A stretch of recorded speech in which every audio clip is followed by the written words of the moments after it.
રાજકોટના ધોરાજીમાં પાણીજન્ય અને મચ્છરજન્ય રોગચાળાનો કેર સામે આવ્યો છે। સિવિલમાં ટાઇફોઇડ અને કમળાના દર્દીઓની સંખ્યામાં વધારો થયો છે। જુલાઈની શરૂઆતથી કમળાના 10 દર્દી અને ટાઇફોઇડના 4 દર્દીઓ નોંધાયા છે।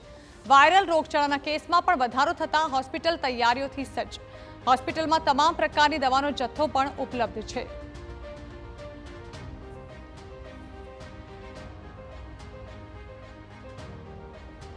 તો સિવિલ હોસ્પિટલમાં દરરોજ 500 જેટલા દર્દીઓ સારવારોથી આવી રહ્યા છે। રોગચાળાનો કેર વખરતા હાલ હોસ્પિટલ તંત્ર પણ તમામ તૈયારીઓથી સજ્જ બન્યું છે।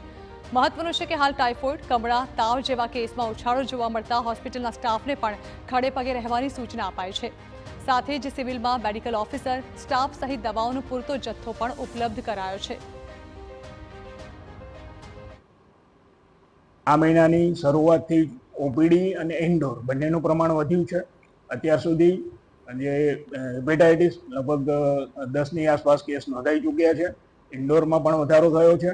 પણ આ અંગે આપને જણાવું કે ધોરાજી એસડીએચ ખાતે ફિઝિશિયન વર્ગ 1ની જગ્યા ભરાયેલી છે અને તમામ દર્દીઓ અને આ અંગેની દવાઓ ઉપલબ્ધ છે। સારવાર બરાબર મળી રહે છે।